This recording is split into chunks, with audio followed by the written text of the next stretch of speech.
All right, show of hands. Who here has that friend that everybody thinks they're best friends with? Okay, you get it. You get it. So mine was named Tim. Welcome to my Tim talk. Not Ted. Tim. I met Tim almost by accident. I was a sophomore at CU Boulder, and I worked in this little retail gift shop on the same block as Tim's flower shop called Art of the Flower. And he would come in from time to our shop, and he would do a lot of pranks with the owner that owned my shop. So I knew his silly sense of humor.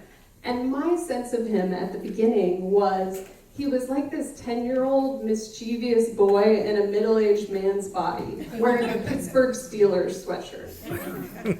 He just had this energy about him that was so silly and fun.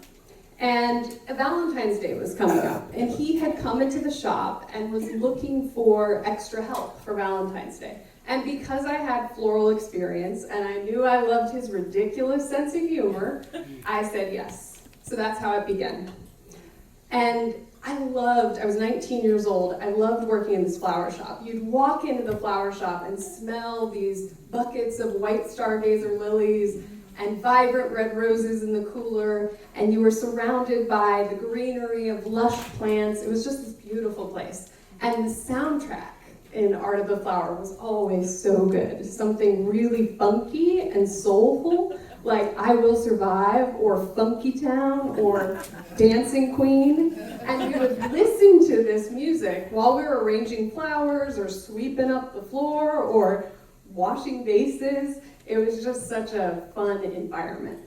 And Tim, of course, made friends with everybody. The UPS delivery guy, the parents visiting their kids from out of town, the awkward and lost freshman boy attempting his first Valentine's bouquet, knowing nothing but baby's breath. He was just so good with everybody. And he had this humor that would make you laugh until you cried. It was that like mischievous twinkle in his eye. And he'd make you laugh until you cried, or sometimes peed your pants, because it was like, his humor was undeniable. I remember one time I was doing some deliveries for the shop, and I was driving the big white floral van, and I show up to this house and park the van on a pretty steep hill in Boulder.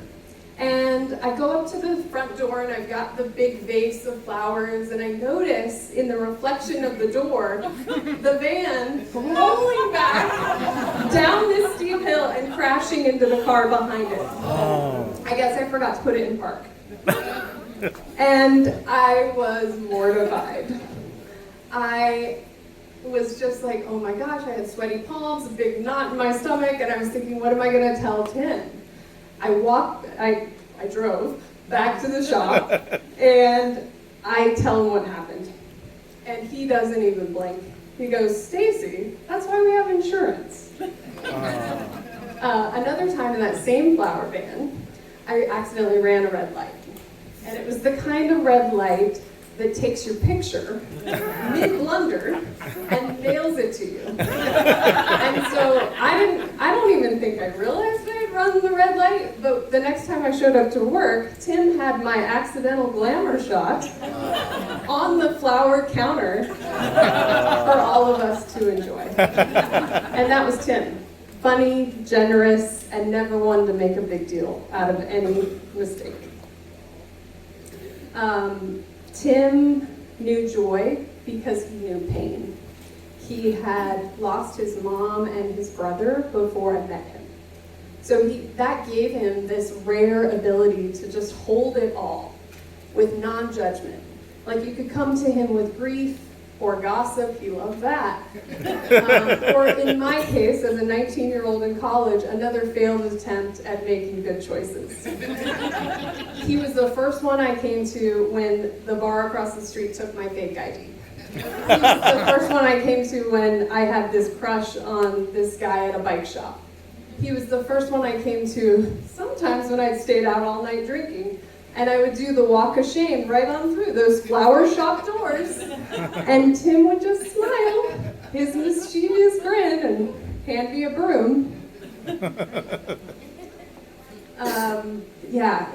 He just had this effervescence about him that was so special.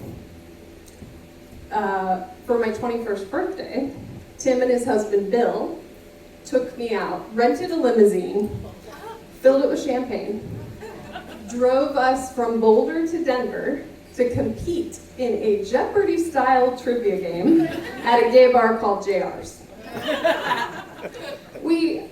Some of us had t-shirts with the team name on them, Girly Men. I think Tim must have come up with that one.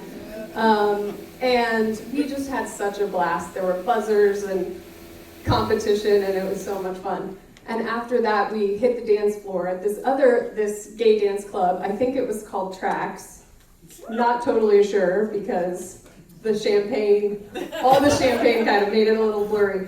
But what I'll never forget is how seen and celebrated I felt. Like, here we were in these silk, fake floral lays, looking around at each other in this limousine, and just laughing and like soaking up life. It was so good.